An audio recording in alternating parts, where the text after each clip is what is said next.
Well, welcome out there once again to my program. I've been away for a little while. However, we're back and we've got the panel show tonight. Quasi-panel show. You can hear that's CJ. He's chomping at the bit, ready to get in here any minute and cut me off, but I'm not going to let him take my show over. Why not? We're going to talk about some of the, of course, ongoing interesting issues in the city of Fall River. I have as a guest, as you can hear and you saw, CJ Ferry, and by phone I have Dan Robillard. Commissioner. Oh, Commissioner Dan Robillard. How are you, Richard? Good, Dan. So we're going to have an interesting show as usual. The panelists, to say the least, very informative, and they go out there and make investigations. I'm going to start off with something that's kind of like maybe a brief item, and that's what's come to the mail. I guess a lot of you out there have got it. It's from the city of Fall River, and it's called the Community Electricity Aggregation Program. And if you can pronounce all those words and spit that out, you're halfway through this sheet. So, what do you think, CJ? Most people are going to stay with or go with this program? Or? Well, the thing is that if the consumer, if the resident does nothing, they're automatic. This is an automatic deal. You don't get a choice in respect to. Well, you can stay with your own. If you mistakenly forget to fill out the opt-out card and mail it in and do all of that, you're stuck with them. Now, and they supposedly are going. Does the city want you to be with this program? Yes, they want you to be in that program. They would like to have, maybe you might say, a number of people who are in this program, because if two people are in a program, would it be a failed program? Yes. And the thing is that the rates are set by a bid. So the cities and towns got together, Somerset, Dayton, Swansea, Fall River, Westport, and through SPEDD, the South Coast, Planning and et cetera, Redevelopment and Board, they put together this program. Now the program is supposed to be having your electricity at 9.3 or 9.4 cents a kilowatt hour. Yeah. But as of this morning, many people could not find anywhere on the website for this program what the rate would be. It's supposed to drop from 0.130 to basically 0.094. Right. And that's what they told us. But again, yeah, that's what's on the paper. But again, you've received that. There are still thousands of people at Fall River which have not received that paperwork. Okay, that so paperwork was sent out. That's going to be in the mail? Yes. Well, look forward. I can tell you this, I haven't received anything as a resident. When I do, I will be opting out immediately, because I do not want the city of Fall River. The city of Fall River can't handle anything that it touches. Dan, do you have your own separate electric bill? Absolutely. Okay. Okay, but the thing that the people need to realize is that Fall River has nothing to do with this in respect to collecting the money or handling the money. No. I get it, CJ, but just the fact that they're endorsing this program, just the fact that they're involved with it, makes me want to get as far away from it as I can. Oh, I agree. I agree. We've seen historically in Fall River that if you give them a dime, they spend 20 cents. But but again, this is a program that will save a lot of people money. It is run by an outside company called Good Energy, and I was very much against it only because everyone had to get it. You didn't get an option, okay? You had to do it. So if for some reason you don't get the card in the mail or whatever, you're locked in. Those cards did go out on November 28th. I called them before coming to the show today, not knowing you were going to bring this up. Well, you know my show. Yep, and they said that all the cards were mailed out on November 28th, but because of the type of mailing they used, it could take 3 to 5 days for everyone to get them. Yeah, it's dated November 28th. Let Okay. Let me ask you, CJ, as a residential customer, would you go with this program? For the rate, yes. And I looked at it very carefully because there are no contracts. a lot of the people going around in the city saying, I represent, ABC Energy or, whatnot, they offer these great rates, 9.3, 9.4, 9.2, 9.7 cents a kilowatt hour. But when you sign into them, you sign a contract for 12 or 24 months. If you cancel that contract in that period, you can get hit with a fee in the hundreds of dollars. This program does not have that cancellation fee. Okay. I don't want to spend too much time on it because there are a lot of other things that need to be gone over, and I want to go to this other one that has been on the agenda for months and months and months, and that's what's going on, Dan, with the 22 windows. Who knows? As I said at the time, there is, in my judgment, one of 4 people that definitely know what happened with those 4 windows. You want to give us the names? Those 4 people, in my judgment, would be former Mayor Will Flanagan, current City Administrator Kathy Ann Viveris, City Councilor-elect Sean Kadim, former City Administrator as well, and Department of Community Maintenance Head Ken Pacheco. Well, Flanagan is gone. Kathy Ann apparently is going to be around for a while. Kadim is coming back in, and Kent Pacheco. Sean Kadim, I believe, will be the next council president. Actually, I'm pretty sure of it. I know that a meeting was held. Okay, the 22 windows, though. Is that stalled, or is that something that people are just avoiding and no one wants to pay much attention? I think it's a combination of both. I think those 4 people that I just mentioned know what happened there. Whether we ever get, as Fall River residents, the answer, only the shadow knows. You think the mayor-elect is going to look into this, CJ? No. And right now it's in the hands of the Inspector General, and I think that it's going to go, every time he comes to the top of the files, it's going to go right back down to the bottom. Because again, we've already had a finding of no finding. So. Okay. What's going on with the train? Is the choo-choo coming to town? Or? I'm going to give you. I spoke about that earlier today on our show. Oh, behold. And we've got some great information. We've got some great information on that, and actually the Herald News reported on it.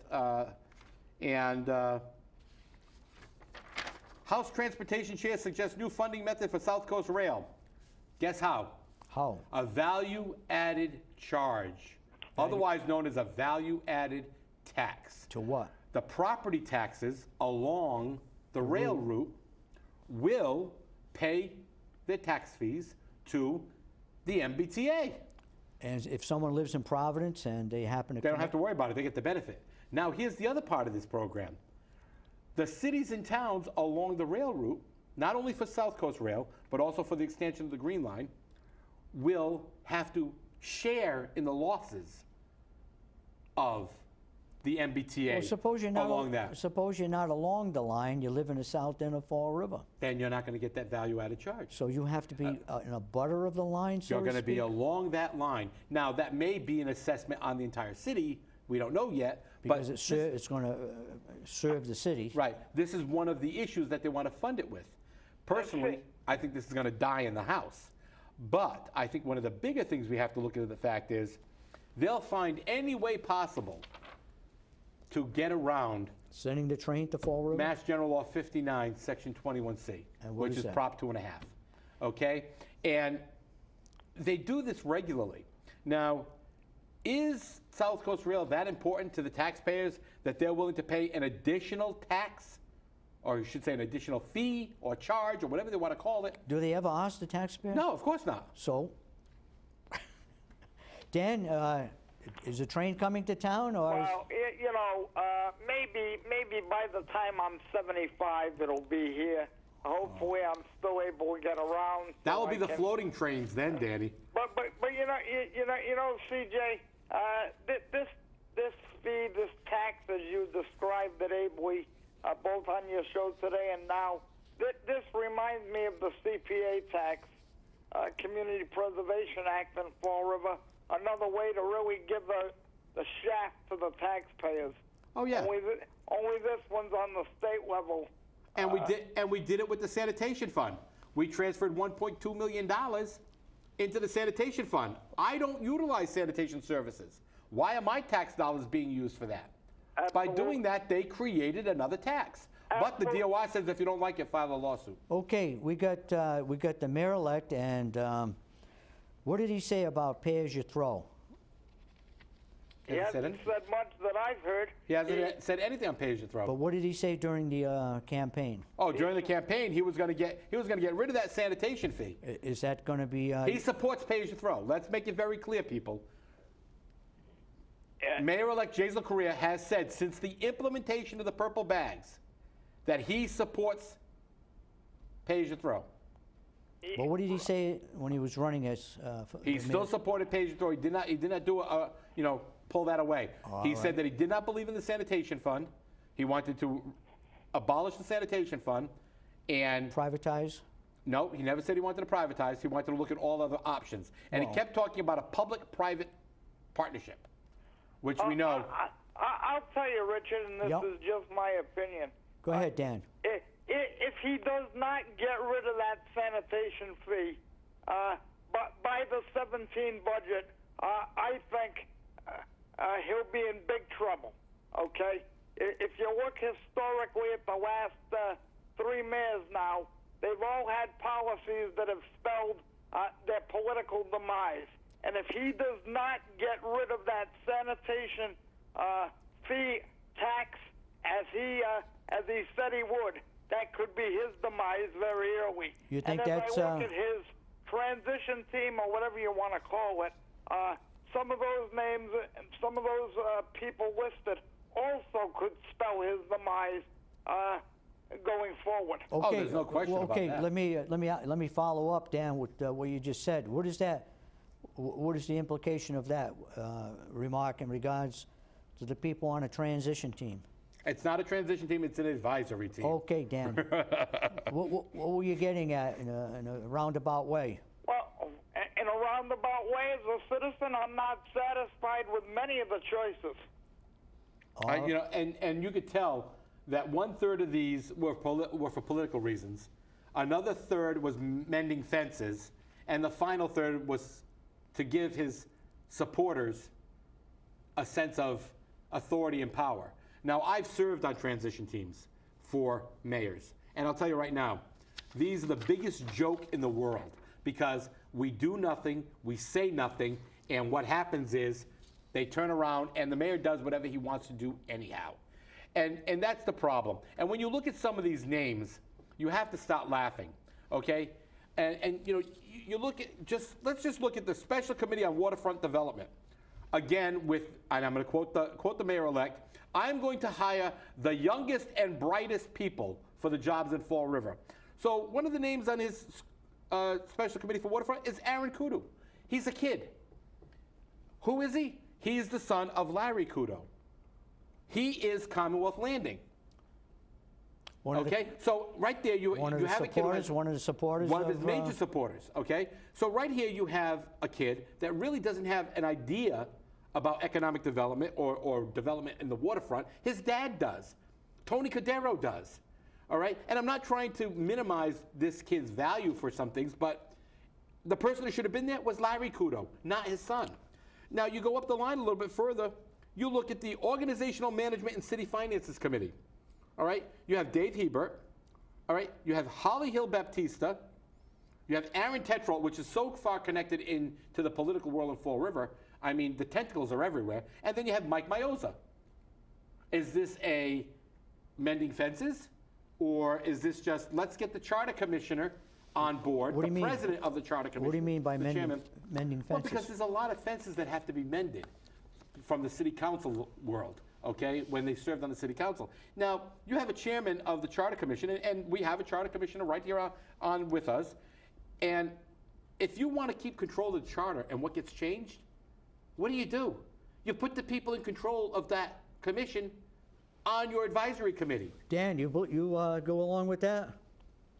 Well, I'll tell you, Richard, I think it's very possible that before long, Mike Mioza may have a position in the administration. I agree, because that was a rumor before he was elected. So you know, and if that's the case, that could change a lot of things. In a lot of ways with respect to the Charter Commission, but we'll have to see if in fact I'm correct and he does get an appointment or a contracted job, but I believe he will. Yeah. Okay, let's get up to the 6th floor, where the view is pretty good. And Yeah, you can see crap everywhere. who stays on the 6th floor and who goes? Well, Attorney Joe Macy.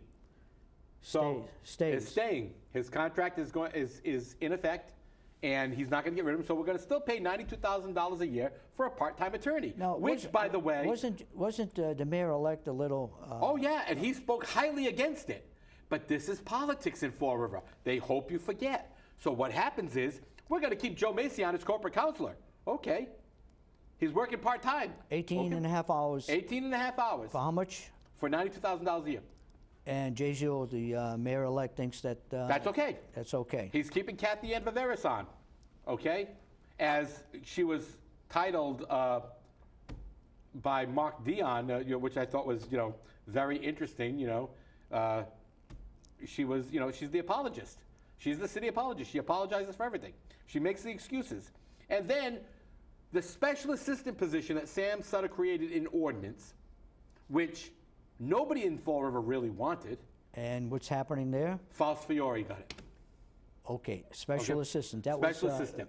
Again, That was Pacheco? Mr. Bentleyevsky. Wasn't that Mr. Pacheco? No, that was, that position was currently held by Rob Bentleweski. Okay, Bentalewski. So Spike, as we call him. what about the ex-police chief? Is he in or out? The what? The ex-police chief of town. Oh, Jack he's gone. Souza, I don't Okay, he's believe gone. he's That's anywhere. gone. Yeah, that's the mayoral staff. All the mayoral staff is gone. They're out of a job. On January 3rd, that's their last day. Okay, none of them are going to be retained. None of them are being retained. All right, but in the law department, you'll have Joe Macy will be Correct. retained. Kathy will be held. What Kathy's about- new contract will be released after the inauguration. And Gary Howard? They didn't mention Gary at all. Okay. The rest of his appointments and contracts will be discussed after the inauguration. Now, wasn't there? And the other thing that people need to realize is... wasn't there something, Dan, that, unless I'm mistaken, all department heads had to reapply? No, that was under Bob Correa. That was under Bob Correa. But didn't, Their contracts are up for renewal. okay. And he's... There were, I believe, 9 contracts that expire as of New Year's Eve this year. So he is going to grant a 90-day extension To who? to those people, and he's going to review whether or not he wants to retain them and start to look for replacements. And that includes Ken Pacheco. I believe so. And the thing is, though, that he chose his chief of staff, which is his high school buddy, okay? Paranoia, as I call him, it's Parano. $80,000 a year as the chief of staff, and this guy got his job. And what's his name now? Chris Parano, P-A-R-A-Y-N-O, and he got his job with the Bristol County Training Workforce Initiative in youth services because of the lobbying efforts of City Councilor Jaisal Correa. So now we're going to pluck him out of there, and we're going to put him in to a job that probably pays twice as much. So, in general, what is the basic makeup of this this new administration as it has been announced, Dan? Is this administration? Generally, as CJ said, most of the department heads are staying right now. I don't look at while I'm concerned about some of the people on the advisory committees, right now you have to look at the staff. Most of those are going to be mentioned after the inauguration. But the advisory committee is concerning in a few respects, but they are not paid employees of the city of Fall River. Correct. Okay, let's. The superintendent of schools, that still still in limbo as to whether she stays or goes? Well, what's interesting is, and I'm doing some research on this, we do have in Mass law a clause that prevents an outgoing administration from appointing people in the last 30 days of their office. Now, wasn't Bob Correa, didn't he run into a problem? Yes. Was that- With Kathy Edwards and Jeff Santos. Right. And Governor Deval Patrick ran into the same problem because he appointed District Attorney Quinn. And District Attorney Quinn's position had to be appointed by Governor Baker because Governor Baker could have removed him. So I'm trying to research if that same rule applies because of this. If that same rule applies here, and I believe we ought to have court So in case other words, law on it. you're kind of saying that the appointments are coterminous with the, Well, no. What I'm saying is that an outgoing executive Like from a- the executive like branch, the mayor. i.e. mayor, governor, cannot appoint or grant a contract in the last 30 days of their office. all right. Okay? And that's how we got the Bob Correa situation where it all went to court. And one of those cases got thrown out. The other one did not.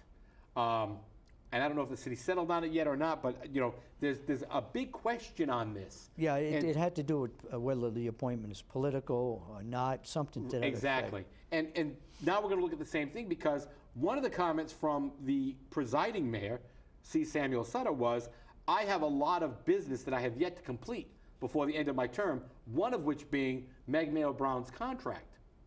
Now, Meg Mayo Brown today was marching around the Barnstable School Department to look at all the wonderful successes she's had in Fall River. I'm sure they didn't show the report saying that none of the city schools have met target. But again, you know, I digress. So is she going to be in, Dan, or is she going to be out? Well, you know, I believe. Look, I believe that the Fall River School Committee wants to vote this at its December meeting. I don't know whether the contract has been finalized. They were in executive session for a long, long time in general at their last meeting. I thought sure they were going to come out and vote a contract. They didn't. So what is the I don't know what's going to happen here. I do know that the night before the next school committee meeting, the decision by the Cape District is supposed to be made as to whether she receives that position. So what is the mayor-elect, what's his position? His position was to hold off until he was sworn into office and the new school committee members were sworn into office. And that's what I think should occur. I agree with him on that. I agree with that. And actually, I firmly believe that you as a charter commissioner, you should push to have in our city charter that no exiting official can enter into a contract, and no contract within the city of Fall River shall extend beyond the term of office of that individual. So That's in a other good words, point. all appointments should be coterminous with Yes. the mayor. Right, and then we wouldn't have run into What the Liz happens? Souza incident What or happens anything. if a mayor gets recalled? Coterminous. Okay, he's out. You're out. Okay. That's a good point, CJ. Very good point. What's that, Dan? I said I absolutely agree with that point. Okay. Because in other that's words, an issue that we had with Liz. Give the Okay. new mayor an opportunity to put on people Exactly. he wants and can Because work. you saw this with Sam. When Sam came in, like he said, his first words were, I walked into this office and I was stuck with everybody else. He fired two people, right? Yeah, that was the corporate councils Yeah. who were overpaid and had done nothing the entire time except Well, flip we us the had bird. that major blunder, too, Yeah. $1 million blunder in regards to, Yeah. what it was, at the power plant, Yep. and it's... Yeah, but we can't do anything about that, you know? And I love that when the city council said, oh, we were told we can't do anything about it. Wrong. You're elected officials. You can file a complaint. And you Well, didn't. that brings me back to the 22 windows. You have an elected city council. Who walked past that scaffolding every day. You're taking the words out of my mouth. And not one of them ever looked up, and not one of them ever said during a council meeting what is going on up there on the 6th floor in regards to all that scaffolding, and it looks like windows are being taken out. What seems to be the problem? Because our city council are nitwits. They walk around with blinders on, they have their rose-colored glasses, and everything's wonderful. And here's the best part about it. Do you know where those windows were after they came off the 6th floor and the new ones went in? I'm being serious. You want to know where they were? They were in the basement of Government Center. They were in the basement of Government Center against the wall behind the trash. Okay, and you have to ask the question, what were they doing there? If they were no good and they were removed, why was the city storing? I think they were just waiting to have them taken away by DCM or somebody to dispose of them. But they were downstairs. The contractor couldn't do that. The contractor wasn't paid. Well, but he completed the job and then he got the bounced check. No, that was the subcontractor. Well, that's the contractor wasn't paid. Yeah. Get it right. Yeah, well, the contractor, yeah, he wasn't paid, but then again, too, he owes we may the never city. get to the bottom of No, the we won't. 22 windows. I mean, he owes the city $700,000-$800,000 in back taxes. I don't think he expected to get a check, but paying the subcontractor $50,000 for the job with a bounced check is pretty incredible. So here we are. We're getting down to the end of the program. We still have the apartment fee. Will that be in place? Will that hold? So far it is. Okay, the new mayor is not gonna. He's supposed to. He said his plan was to abolish it. Okay. Well, but he can't do anything now realistically till the next budget. I mean, No, but he could implement that on July 1st, 2016. The sanitation fund will no longer exist as an enterprise account and will not be funded. Do you think people voted for him because they felt that the apartment fee would be removed? I think the people voted for Jaisal Correa because Sam was a no-show, no-find mayor. Nobody could ever find him. He wasn't available to the public. He figured it was going to be just like the DA's office. Sure. And this mayor-elect has been seen by everyone until after his election. Now, he's always too busy to be seen by anyone. And that was the one thing Will Flanagan did. No matter how busy he was, everybody saw him. So you're saying the mayor-elect is And again, he's busy right now because he's putting his team together, so I'm not going to call him out on that. But he needs to start right away realizing that if he pulls a Sam Sutter, oh, yeah, well. it's he's got to be available when people want to see him. They don't want to go to the 6th floor to see the mayor. I would think for the near future, the lesson has been learned. Well, this is Fall River. People don't hear it. Any predictions? Dan, you have a prediction? I think we lost Dan. Okay. CJ? I can't really give us a prediction. I've got to see what happens January 4th. You can give a but prediction. I think that based upon what's going on now, I think we're going to not be too happy very soon. Is the recall in the air? You're like the 15th person that asked me about that. The people of Fall River have to wait 90 days before they can do that. Okay, you heard it from the experts, and I hope you enjoyed their responses. And you have to admit that they do a lot of investigating and research. So, thank you to my panelists. Thank you for the viewers out there, and we'll see you at the panel show once again in 3 weeks. So mark your calendar. We'll be back with the panel show in 3 weeks. Thank you for watching. That'll be just before Christmas.